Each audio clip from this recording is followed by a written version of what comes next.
now listening to another episode of Streets to Success with Frank, Jalil, Tony, and a special guest, Frank Parisi. That's right. Welcome, Frank. Frank, thanks for coming, man. Thanks for having me, guys. Yeah.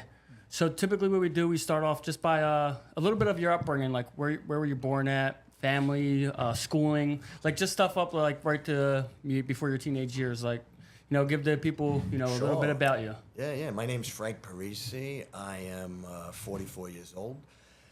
I was born in 1979 in Manhattan's Little Italy. I grew up on Elizabeth Street, right on the block of the first ever Def Jam Studios, around the corner from the punk rock club CBGB.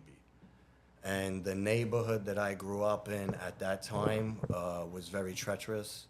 The things that kept that neighborhood safe was the mafia. I grew up 2 blocks from John Gotti's Social Club. We had an Italian bakery, and there was more than bacon bread at the bakery. What was going on? So a little bit of how my childhood went, just so you guys, because I think from 0 to 8, I've done a lot of work on myself, and I own drug and alcohol treatment centers. And, 0 to 8 is when we get the view of our world. And my world was not safe. The city wasn't safe at the time. And not only was the city wasn't safe, the block wasn't safe. Crack was on the corner of the block. It hit the corner. And this was in the 80s? This was the 80s. Yeah. I was say the same thing. Early 80s. So crack hit the corner, and my fathers and uncles would always tell everybody, you got to go down the street to do the business. And if they didn't, I would watch guys get hit their head 4 or 5 years old, split open with baseball bats. So that was kind of my upbringing. My father was also a great man and taught me many lessons, but he also was involved with the street and organized crime. So that was kind of my upbringing up until 14. At some point, my mother was like, there was a guy that flashed her in the city, and she said, enough is this. And we moved out to Staten Island. So Now, is Staten Island like an upgrade in New York in comparison to Manhattan? it was an upgrade at the time. Yeah. Yeah, it was more country at the time, but it's got its own. Staten Island, it's very deceiving. Staten Island. It looks safe, but it's not. Yeah, It's a lot like our city. You can go down one street, it's great, and then you make a right. absolutely, It's like, absolutely, same thing. Yeah. Same exact thing. So how was schooling with you? Like, how were you in school? Were you academically good? Were you No, getting in I trouble? would get in trouble because I hung around kids that grew up like me. You know, my father had a cocaine problem that we kept silent, in and out of jail. So I was never hanging around kids that come from good homes. I was hanging around guys like me. You know, half of my friends' fathers were wise guys who was in and out of the jail, who even was around to begin with. I had one friend that the mother just left him at 14 years old to fend for himself. So that's the crew that I ran with, you know. So it's safe to say that your father influenced your life, like as far as you getting into the streets and stuff? Absolutely. Okay. Yeah. I was a kid, you know, I tried school and I went to college for a year, but there was times where we would be my father, if you could Google it, you know, Frank Parisi, you Google Frank Parisi Mafia, he was one of the biggest pot dealers in Manhattan, you know, in the late 90s, early 2000s. I'm not going to school. I'm counting stacks of 80 grand as an 18-year-old kid. The last thing I'm going to do is sit down. I want to do this stuff. Right. You know? So you were like, by birth, given a status because of your father and your family Absolutely. in the streets. Yes, for the wrong reasons. Right. And we were looked up to in the neighborhood for the wrong reasons, not even knowing that, thinking that we're doing good, but you don't really know life until you leave the neighborhood Yeah. and see what's really going You're on. big fish in a small pond. Absolutely. Yeah. Yeah. Oh, that's interesting so far.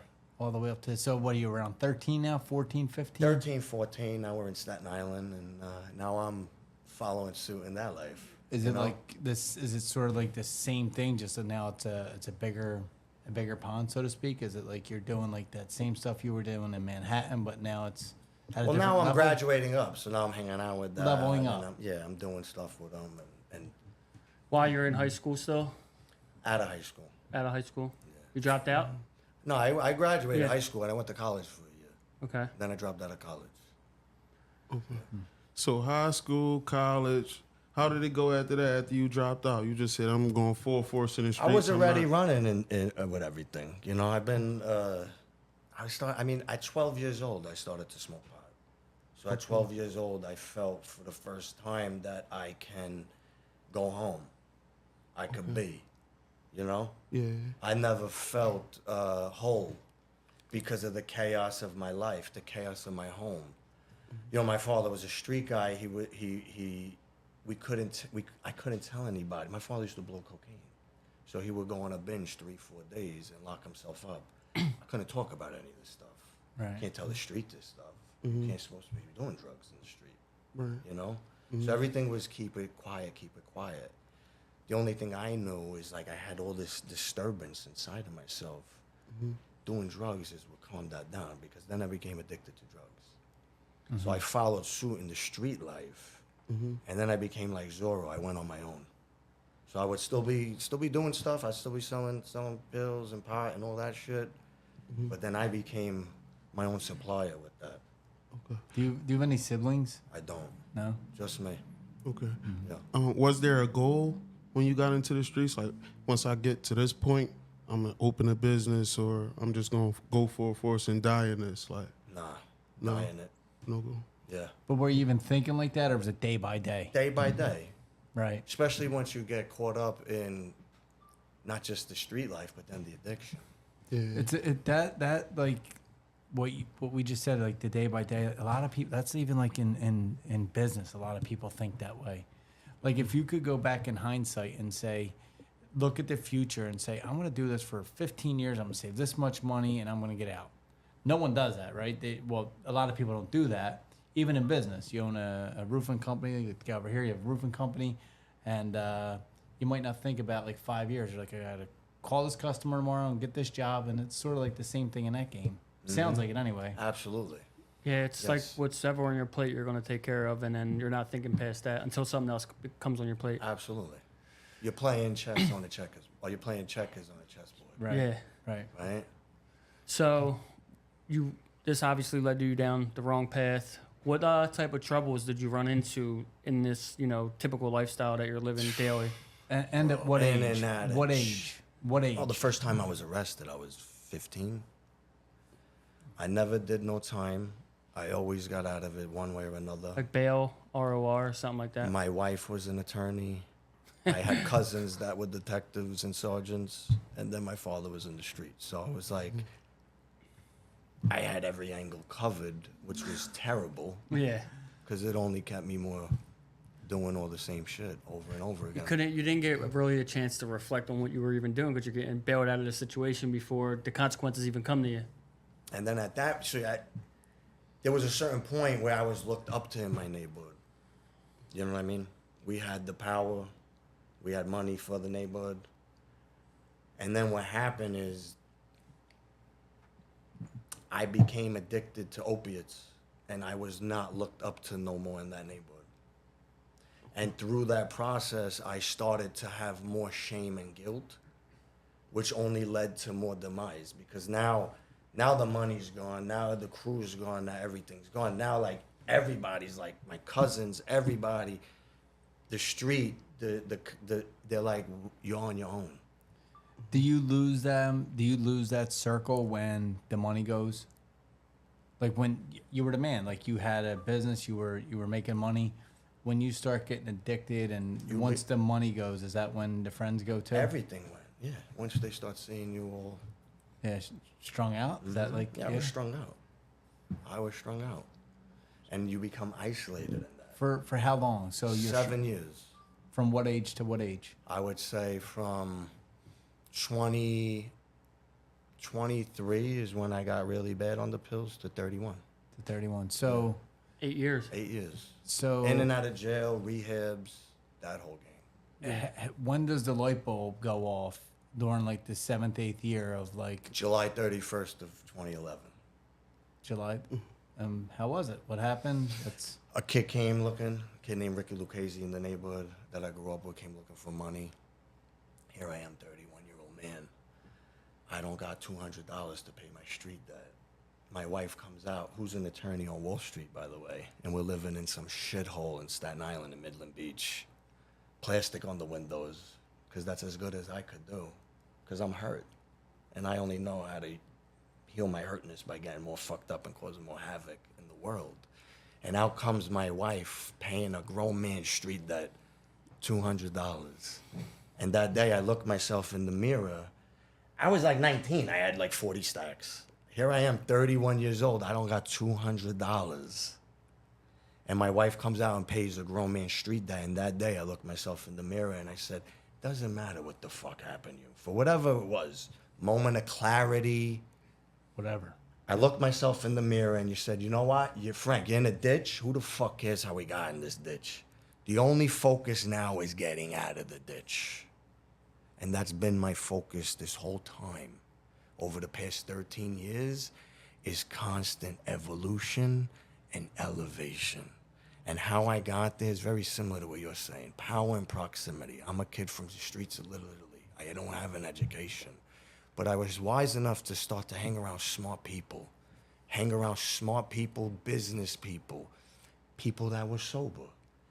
What I wanted to become, I needed to start to hang around, and I became a sponge. I started to ask a million questions. I wanted to ask, what time do you wake up? What time do you go to sleep? What do you eat? What do you read? What music do you listen to? I became a sponge for success. I used to just be caught up in the neighborhood and only hanging around the guys in the neighborhood. And I got a pile of shit because I was doing the same shit. But when I finally took accountability for where I was in my life, and I started on this growth process, I started doing a lot of deep work on myself. And I started to have a connection with a higher power. I started to build faith. I started to build a whole new connection of human beings in my life. You know, I believe there's power in proximity. You know, we are the sum of the 5 people we hang out with most. So for me, it's like very important to audit my circle constantly, even now. It's key. It's friggin' key. It's friggin' key. Yeah. That's probably one of the biggest, as far as like getting around people and learning. That's like the 2 biggest things, because it's just gonna, your sphere of influences. They're gonna subconsciously influence you to do the things that they're doing. Absolutely. And I always say, like, the rising tide raises all boats, right? As we evolve and elevate, so does everyone around us. So it's selfish of me as a father not to be doing that. So what was your first move? Sorry. That's what I was about to What was ask your the same first thing. move? Like, this guy's paying, your wife's paying this debt to this guy. That light bulb goes off, or that feeling of change happens. What was your, like, all right, it's a hard pill to swallow to go and admit that and then take an action. What was your action? I started to actually go to AA meetings, work the steps, and just be all about my recovery. Did you have to go to like a rehab I or a didn't go to detox rehab or anything? this time. I detoxed in my house. I had gone to rehab 6 times before. I've been to rehab, jails, everything. So you went cold turkey. Cold turkey on the house. crazy. Oxycontin detox. I know you was going through it. Going through I it. know you. Feeling every minute of it. Yeah. Yeah. Are you still married? I am. I've been with my wife since she's 29 years. God bless. Since we're 16. That's great. That's great. She hung in there. She's a She- warrior. She's She's a bailed me out of keeper, jail man. before. She's actually defended me in court. Yeah. Because when we got married in New York, she didn't change her name for like the beginning, like first 3 years of our marriage. So when I first got best arrested, lawyer to we had no have. more money.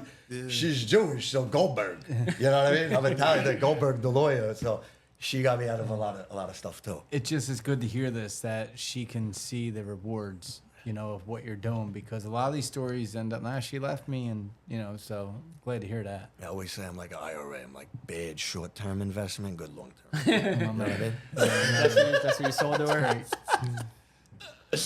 So after you cleared up or you were going through the motions, what did you do to like start getting money or? Okay, You- so you worked a I had job. gone to treatment back in 2006 in Texas. So I was working at my bakery, and my father asked me to go do something. I said, I can't, like, I'm trying to live. I can't live on both sides of the street here. So I picked up a phone, and I called my buddy that I was in treatment with out of nowhere. And I said, Cole, you know, I'll be willing to get out of here to work for $10 an hour. Could you hook me up with a job? And it's like a God thing. He was opening up a treatment center. So I asked my wife, I said, are you willing to move back down to Texas? Because we lived in Texas from 06 to 08. I got sober out there for like a year and a half, and then I went back to New York. And she was like, yeah, and we just got on the airplane, blind faith, and went out there. And it's just, I mean, it gets crazier, the story. I mean, I could keep going unless you guys want to. No, let's You keep want to keep going. going? Okay, cool. So We got time. So we go down. We have no money, Literally, like she has like whatever left of her IRA. I think it's like 12,000. Did you have children at this time? No children. And she had passed the bar in Texas years back when we lived there. So I'm going to work for 36 G's a year because I want to help. I want to be of service, right? I don't care about the money. So I'm going down there to work for 36,000 a year. And blind fate, right? Money's running out. Money's about to run out. She had to refer the case out. Money came in. Money was about to run out. She got a job. Things started to progress. Things started to get better and better and better. And then, so I go down. I start with the center. I start at an entry-level job, and I work my way up. I learn every aspect of this business, drug and alcohol treatment. Our first hit comes, my wife gets pregnant in maybe about, I want to say about 9 years ago, she gets pregnant. So she's pregnant about 4 months now. And it's the first hit that I have in my sobriety. I'm about 3 years sober. We lose the baby at 5 months. So it's like the first major hit. By the way, when we drove to Texas, there was 2 rainbows, which is very rare, you know. So here I am, I'm doing well. And my story is very not of here. And I want to mention the rainbow because it's a big part of my life and my story. So we keep trying. We have a bunch of miscarriages. We're going to go down to Florida because we're doing in vitro. So we go down to Florida. We talk to the doctor. He says, go down to Florida. We come back. I said, why don't you take the test? You know, she goes and takes the test. At that moment, we're living in Texas. My niece is living in Staten Island, so is my mother. They send us a picture of 2 rainbows. So she comes out, right, and she's pregnant. Now, a baby that's born, a rainbow baby is a baby that's born after the death of a baby, okay? I went, after we had the miscarriage, I went and see a medium. So I spoke to the medium, and the medium told me that my son is with my wife's grandfather. He's going to come back. So at that moment, me and my wife, when I told her about that, we healed in that moment, right? Medium's a big part of my story, too. My story's crazy. So it's not of here. So I'm like, my son's going to be okay, right? I know. Like, I spoke to him, and now the rainbow baby comes. He comes, everything's good. Everything's good. Now I progress. Now I open my own drug and alcohol treatment center. I got partners. Complete failure. Terrible. Terrible partners. Learn a lot of lessons. I opened another one. A few other businesses. Failed. I kept failing forward. I didn't give up. I never gave up. I kept failing forward. Finally, I get in with a company. We do massively well. What's this company? I'm not with them no more. It was a drug and alcohol treatment center that I was with. I took them because now I've become well in my industry. I've gained knowledge. I've been around a lot of people. I've networked like a beast. And now I've built a brand for myself within my industry. I'm known within my industry. You could tell what he has, too. He has street smarts. Massive streets. I'll go in a room and read it. Right. So Which is great. Boom. Yes. Yeah. So I've become successful. Now things are going really well. In 2019, I'm helping build this company, and my father, who me and him have really separated because now I'm on this growth path. I don't give a fuck about what's going on in the neighborhood no more. I don't care. Jimmy's this, I don't give a. I'm about service and constant evolution and elevation. I'm about creating a whole new paradigm shift for my future generations. My life ain't even about me. I didn't realize that until later on in my life. But my life is not about me. It's about my son. It's been about me creating and developing a new human being so that my future generations could have a whole new shift in their paradigm, in their actions, and in their attitudes, all through the work that I've done. And I've become successful. So here I am building this drug and alcohol treatment center, working literally 60 to 80 hour days. And my father's dying. of cancer, and I have to be there for him. But all our paths have gone so separate because I'm on this other path, and he's on his path. But I was able to be there for him in the hardest of times. I was able to write him a letter and tell him everything that he did for me. You know what I mean? And really be there and still persevere through the hardest of times. At that time, I was selling a house, building a house. I was building this company, and my father's dying. I'm flying back. It was just out of control. How do you deal with this stuff? How did you? Through the work that I've done, right?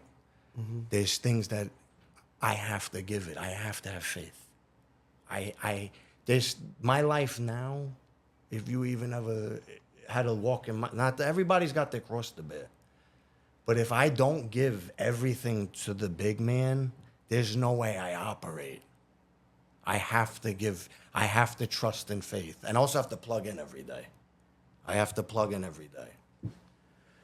So, here we are. My wife's pregnant. We're doing well. We have my son.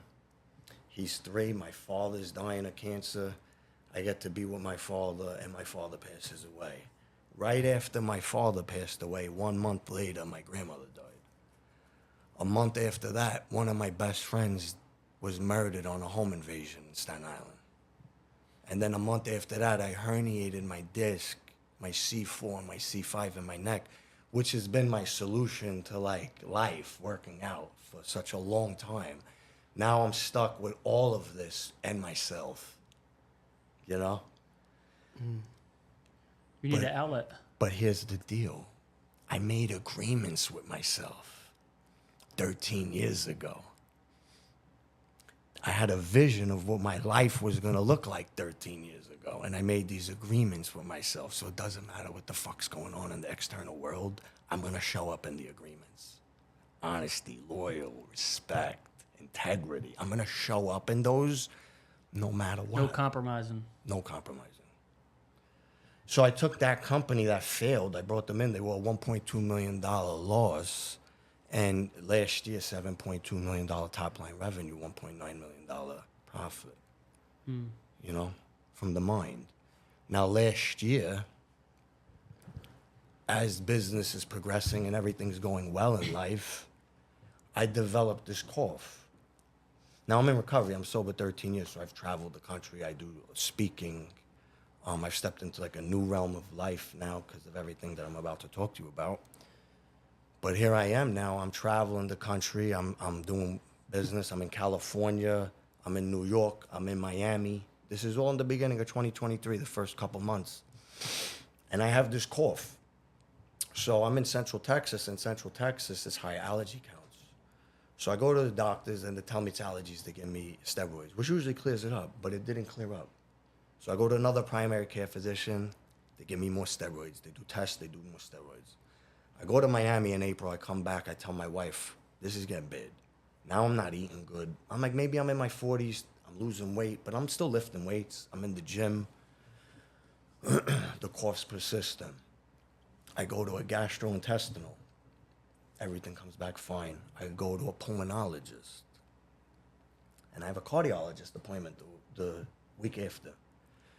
The pulmonologist does tests on me. I get all these tests, and he says, you have the rarest form of pneumonia. It's called organizing pneumonia.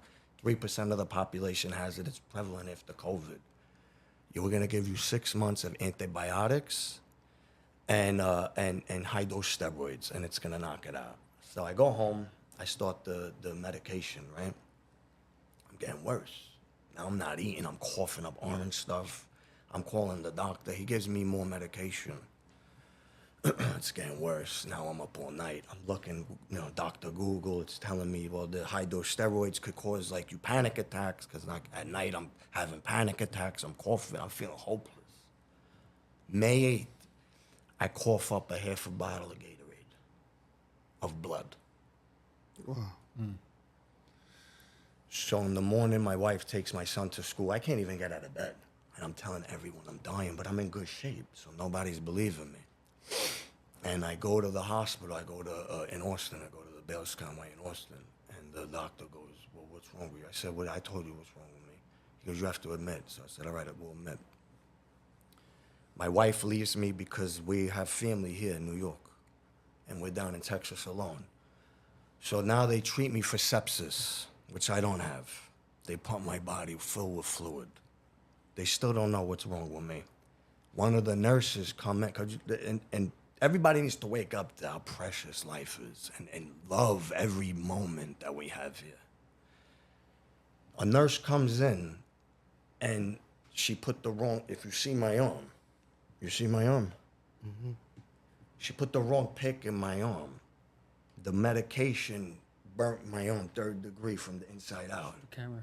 Oh, wow. From the inside out. I had to go get skin graft surgery. I got it on my leg. They took it from my leg and put it on my arm. Well, at least it matches. You know what I mean? So. Now, I'll show you. I'll show you some pictures. So now I'm sitting there, this pain in my arm. They're telling me I have sepsis. Finally, they figure it out. Well, they don't figure it out. A doctor figures it out and goes, this guy doesn't have sepsis. He's got 9% heart function. His kidneys and his liver's failing. He's about to die. We got to ship him to another hospital. Wow. Yeah. So now, they put me in the ambulance, and I'm like, they're taking me an hour and a half into this little town in Temple, Texas, of 30,000 people. And this is the place they're gonna save my life. There's like Austin, Dallas, San Antonio, Houston. We're gonna go to Temple, Texas with 30, you have 4 of the largest cities in the whole country in one state. And I'm going to Temple, Texas. Because there's the best cardiothoracic unit in the state, because there's a doctor named Dr. Reddy there from New York that brought his whole team there in this little town. And Dr. Hernandez from Mexico City, who I love you. He's my doctor. He saved my life. So we get to the hospital, and my wife's there, okay? My wife's there, all right? And I got 10 minutes more. I got 10 minutes. And my wife pulls out this picture of my son. And she's begging me to live. For my son. She's begging me to live. And I got 10 minutes to sit there with my wife to talk about finances. Because they're telling her that he might not live. And we need to put him on a ventilator. Wow. Go through the psyche, bro. I am. You know what I'm saying? My head's spinning on that one. Keep going. I mean, Yeah. you got questions, or I'll keep going? So like when you go on the ventilator, do you go on the ventilator? I died. So I die, I code, and I had an out-of-body experience. No way. What was that like? You're not real. This isn't real. Yeah. So I leave my body. And I'm like, is this delusional? We're going to go with this is crazy. You're going to like, Well, let's hear it. it's crazy. Yeah. I'm like, so I leave my body and I go to it. When we leave, we're not informed. We're not this. We're in a body. We are not. I'm not Frank Parisi. I'm in a body. My spirit is in this body. And I left my body and I'm in dark space. Everything's dark. I'm just in space. My friend who was murdered on the home invasion is with me. I helped him. I got him into treatment years ago. I tried to help. I help people for a living. For nothing.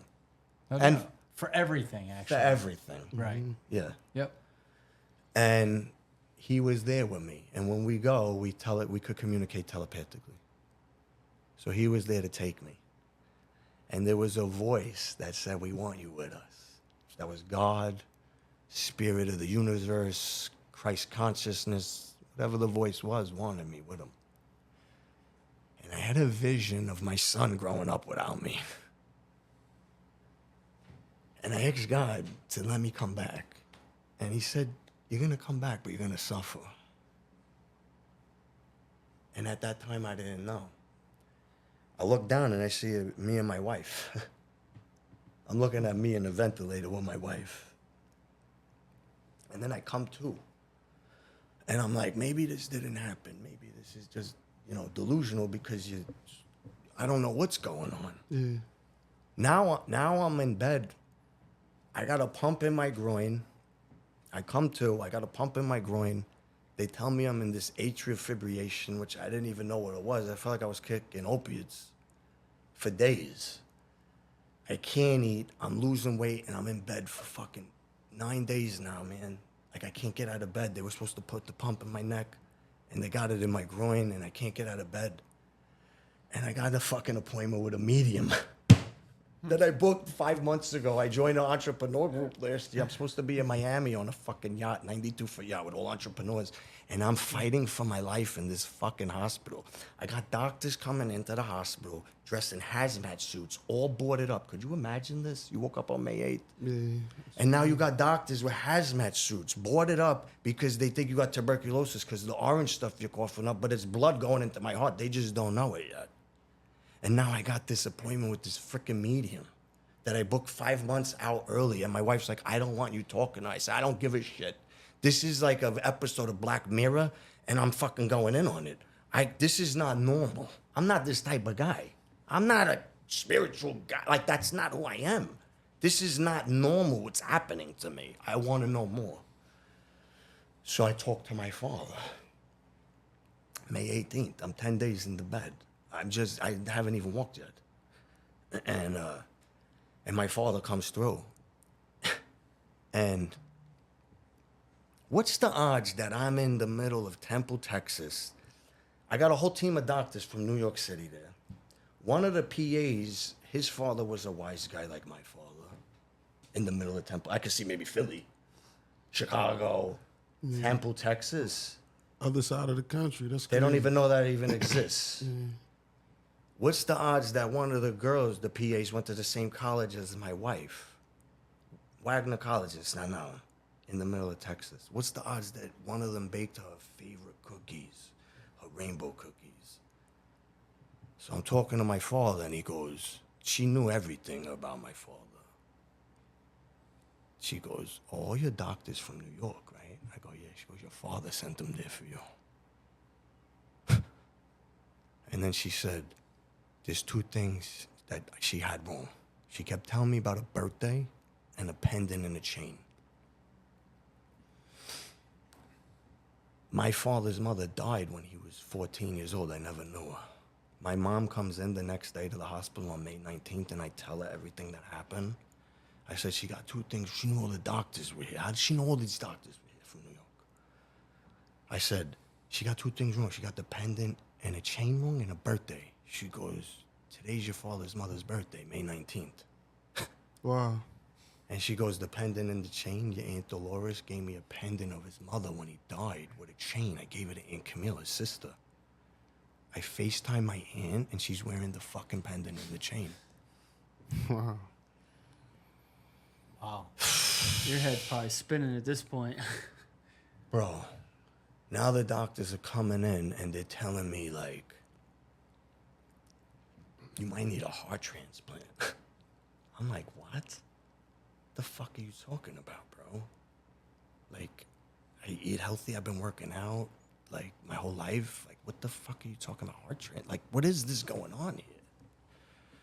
So I knew at that time, like, you gotta process the information, but you gotta get to a point of radical acceptance for your reality. Like, you have to come to, this is it. Like, you're in the hospital, you can't walk, and you might need a heart transplant. So that means what, Frank? You gotta get the fuck up. You gotta get up, and you gotta start walking because you're gonna get your chest cracked open regardless. Whether it's a mitral valve replacement or a heart transplant, you're gonna get your heart cracked open. So you gotta start to get up. And I did, bro.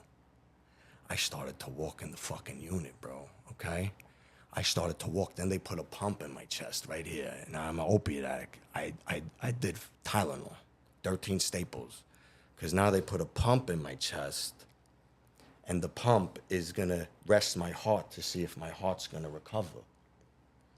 So I got this pump, and I know I'm doing squat. I gotta document it all. It's all on my Instagram. I'm doing squats and the fucking thing. And I'm so down, bro. I'm so down. I'm like, am I gonna be able to be with my son? Am I gonna be able to fucking play with him? Am I gonna be able to be his father? What is my future gonna look? Am I gonna be able to walk up my side? I just built this fucking house. I put this pool in my yard. Am I gonna be able to do all this stuff with my son? Like, what is my future gonna look like? What is everything gonna look like? Get the fuck up. Get up, bro. Get up and start walking, bro. I started taking one step. I used to bench press 445 pounds in my like early 30s. I was a bodybuilder. My 10 steps was 445. Everything that I've been through in my life prepared me for that. I've been in jail. I've been in rehabs. I've been in situations where I didn't know what I was gonna get out of or what the future was gonna look like.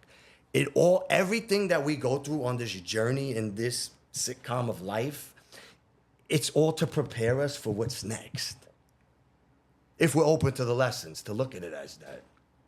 So I'm sitting in the fucking, shout out Nick Santanasasso, because I joined the entrepreneur group and he was one of our coaches and he said, he's got no legs. He's one of Tony Robbins' speakers. He's become a mentor to me. He's one of my best friends. He's a 27-year-old kid. Phenomenal. One finger, one arm and a finger, multimillionaire, mindset coach. I've seen him. Good friend of mine. He said, I was never looked at as a man in my life. His brother died and his father called him and said, Nick, I can't pick up the phone and call your brother, your mother or your sister. You got to do it. And in that moment, he asked himself, what's the gift in this and what am I going to become because of it? And in the fucking hospital, that was my mindset. Not victim, not why me, why not me? Get the fuck up. You're down, give love. When you're down, when you need something, you got to give it. If I need something, I got to give it. So I need love because I'm down and I know love's going to fucking heal me. So I'm going to give love to the whole fucking unit. I start buying the breakfast for all the nurses, all the everybody got breakfast, lunch, and dinner. Then I started to walk, bro. I started to do fucking squats and I was walking around the damn unit with a pump in my fucking chest. They got me a Superman cape. And every time I walked the unit, they play the Superman music and I was getting people up. I said, get up and walk with me. Let's fucking live.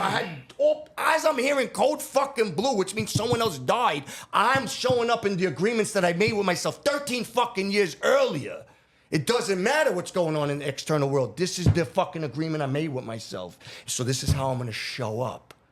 And that's what I did. I walked the unit. I started having old people walk in the unit. I brought light in the darkest of times, bro. I brought fucking light because I kept thinking about my son. I had that picture of him. I just stared at that picture of him every day. And I realized that everything in my life had nothing to do with me. I started to write a book in the fucking hospital. The book became a reality. You would never know I had a heart transplant. Take my shirt off right now, you would never know. I was emaciated fucking 13 months ago. I had the vision of what my body was gonna be like. The discipline every day to put the correct foods in my body and train hard and keep my mind right and keep my spirit right because of the fucking agreements that I made with myself.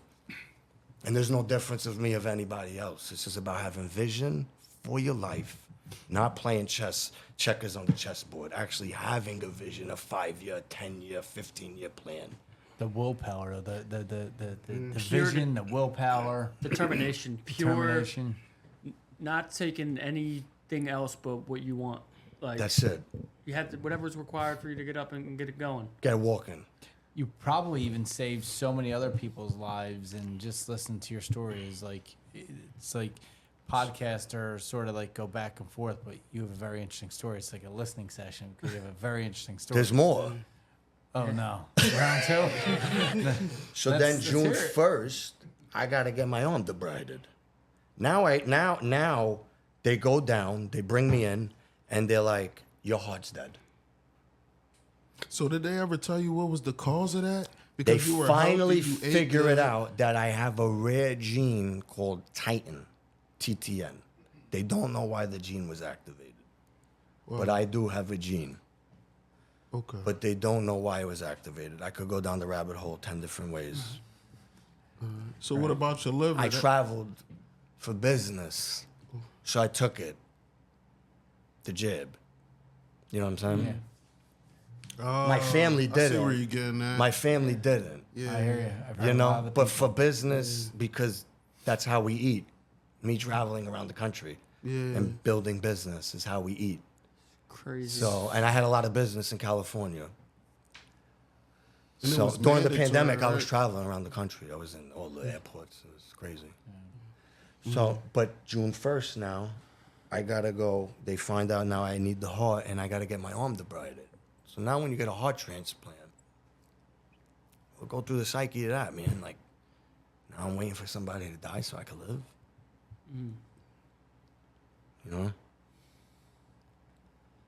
So I get my arm debrided on June 1st because they have to clean it out, and it's like this much of my arm missing. Like that much. Like if you see, it's like, well, not normal. It was missing that much. So now I gotta wait for it to heal so that they could do the skin graft surgery. And they said because my blood type was O positive, prepare to be in the hospital for another 6 to 8 weeks. Takes about that long for us to find your type of heart because you could give, O positive could give, but we could only receive O positive. And I'm a smaller guy, so they would have to find like a smaller heart. It's crazy. So I get the arm debridement, and I'm like, all right, good. I'll wait 8 weeks because once they now I take medication every day to keep my immune system suppressed so that my body accepts the heart. So I get sick. If I get sick, like versus like you got 100 fever, you're good. I get 100 fever, it's like 103 for me. So I'm like, all right, well, this is good. They're gonna debride my arm, and it gives me, it'll heal. They could do the skin graft surgery, then the transplant. Because I'm worried about this getting infected and how's this gonna heal. So June 1st, I get the arm debridement. They come in on June 2nd and they tell me you're getting a heart tomorrow. One day. Wow. Thanks Yeah. for the heads up. Yeah. Yeah. You'll take that one though. Yeah, Yeah. for sure. Yeah. Now when I got the heart transplant and I did this, another spiritual battle within myself, I had to take the painkillers. There's no other way. Like you get your chest sawed open. And the amount of pain that I had from them cleaning my arm every other day, I would rather get my chest cut open than the pain that I felt when they would clean my arm. It would literally feel like they would put fire on my arm for 24 hours.